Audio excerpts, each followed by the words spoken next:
क्या नेपाल ने भारत की जमीन पर कब्जा कर लिया? सोशल मीडिया पर यही सवाल दोस्तों तेजी से वायरल हो रहे हैं। काला पानी, लिपुलेख और लिम्पियाधुरा जैसे नाम अचानक सुर्खियों में हैं। नेपाल की राजनीतिक बयानों और सीमा विवाद ने एक बार फिर दोनों देशों के रिश्ते पर सवाल खड़े कर दिए हैं। लेकिन इस विवाद का सच क्या है? क्या यह वास्तविक में कब्जा का मामला है या फिर यह 200 साल पुरानी सीमा रेखा का विवाद है? आज सम्राट डिकोड में हम इतिहास, भूगोल, राजनीति और रणनीति के जरिए इस पूरे मुद्दे को समझेंगे। तो आइए सबसे पहले यह जानते हैं कि इस वीडियो में हम क्या क्या चीजें समझेंगे। विवादित इलाके कहां हैं?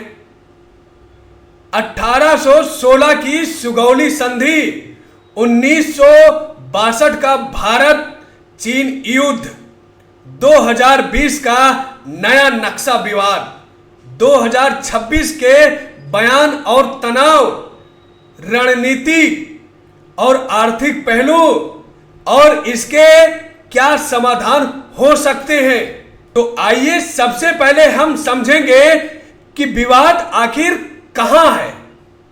उसके बाद स्टेप बाय स्टेप हम सभी टॉपिक को विस्तार से जानेंगे। भारत और नेपाल की सीमा लगभग 1850 किलोमीटर लंबी है। अधिकांश सीमा शांति और खुली है, लेकिन दो क्षेत्र लंबे समय से विवाद का केंद्र रहे हैं। पहला है काला पानी, लिपुलेख, लिम्पियाधुरा जैसे क्षेत्र और दूसरा सुस्ता क्षेत्र। सबसे ज्यादा चर्चा काला पानी क्षेत्र को लेकर होती है।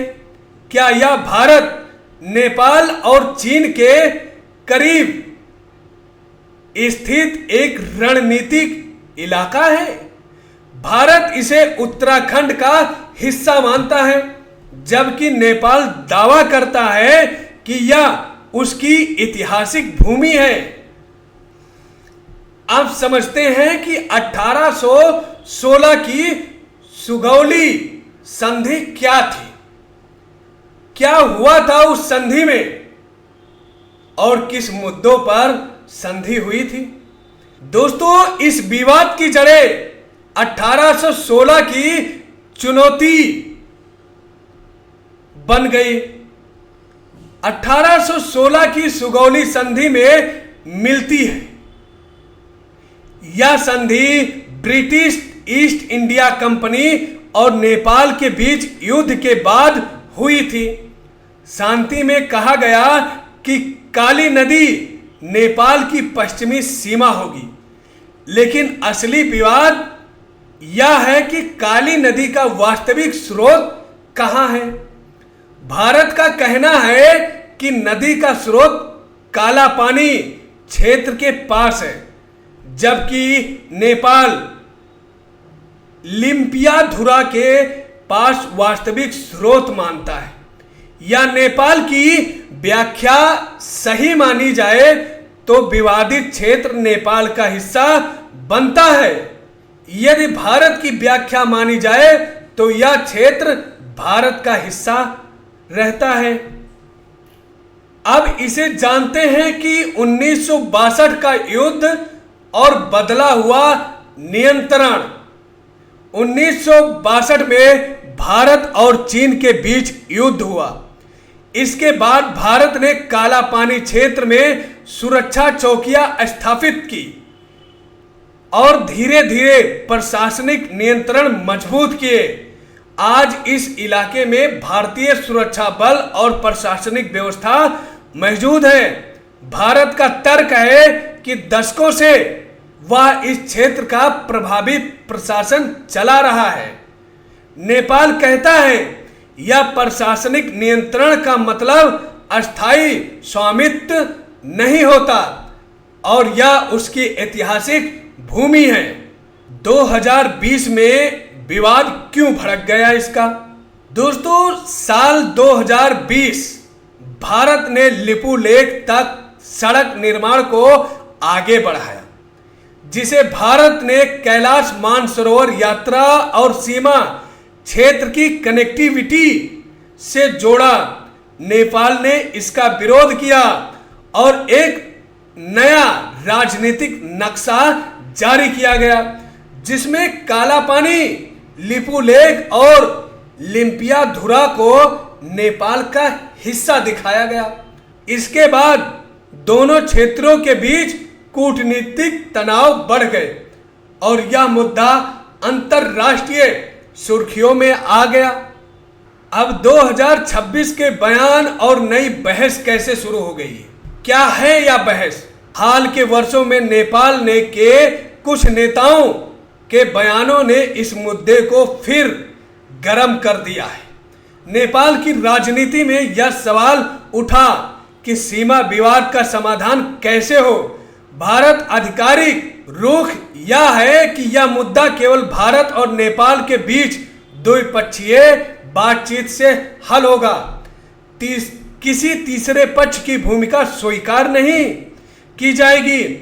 नेपाल भी इस विषय पर अलग अलग राजनीतिक दलों के बीच मतभेद देखने को मिलते हैं। चीन की भूमिका और रणनीतिक महत्व। दोस्तों, काला पानी क्षेत्र केवल भारत और नेपाल का मुद्दा नहीं है। इसकी रणनीतिक अहमियत चीन की निकटता के कारण और बढ़ जाती है। लिपुलेख दर्रा भारत चीन व्यापार और कैलाश मानसरोवर यात्रा के लिए महत्वपूर्ण माना जाता है। इसलिए सीमा विवाद केवल भूभाग्य का सवाल नहीं, बल्कि सुरक्षा व्यवस्था, व्यापार और क्षेत्र का प्रभाव का मुद्दा भी है। अब इसका समाधान कैसे होगा और समाधान कैसे हो सकता है? दोस्तों, कुछ विशेषज्ञ मानते हैं कि यह समाधान बातचीत, संयुक्त सर्वेक्षण और ऐतिहासिक दस्तावेजों की समीक्षा से निकल सकता है। भारत और नेपाल के बीच पहले भी सीमा समितियां काम करती रही हैं। तकनीकी सर्वे, नदी के स्रोत और वैज्ञानिक जांच और राजनीतिक इच्छा शक्ति इस विवाद को कम करने में मदद करता है। तो इन सब का निष्कर्ष क्या है? अंत में क्या चीजें सामने आती है? तो क्या नेपाल ने भारत की जमीन पर कब्जा कर लिया? उपलब्ध तथ्यों के आधार पर यह कहना कि नेपाल ने अचानक भारत की जमीन पर कब्जा कर लिया पूरी कहानी बताता है। यह एक पुराना सीमा विवाद है जिसकी जड़ें 1816 की संधि और काली नदी की व्याख्या में है। वर्तमान में विवादित क्षेत्र का प्रशासनिक नियंत्रण भारत के पास है, जबकि नेपाल उस पर दावा करता है। इसलिए यह मुद्दा कब्जे की सरल कहानी नहीं, बल्कि इतिहास, भूगोल, राजनीतिक और रणनीति से जुड़ा जटिल विवाद है। ऐतिहासिक आधार क्या बताता है? 1816 की सुगौली संधि और काला नदी की व्याख्या इस विवाद की मूल है। और वर्तमान स्थिति, विवादित क्षेत्र का प्रशासनिक नियंत्रण भारत के पास में है, जबकि नेपाल दावा बनाए हुए है। अब इसका रणनीतिक महत्व क्या है? यह केवल भूभाग्य का प्रश्न नहीं, बल्कि सुरक्षा, व्यापार, हिमालय भूभाग राजनीति से जुड़ा मामला है। तो दोस्तों, अगर आपको यह विश्लेषण पसंद आया हो तो वीडियो को लाइक करें और चैनल सम्राट डिकोड को सब्सक्राइब कीजिएगा, क्योंकि ऐसे रहस्यमयी डिकोड इस चैनल पर किए जाते हैं। और बेल आइकन दबाना मत भूलिए और कमेंट करके बताइए, क्या इस विवाद का समाधान इतिहास के आधार पर होना चाहिए या वर्तमान प्रशासनिक नियंत्रण के आधार पर होना चाहिए।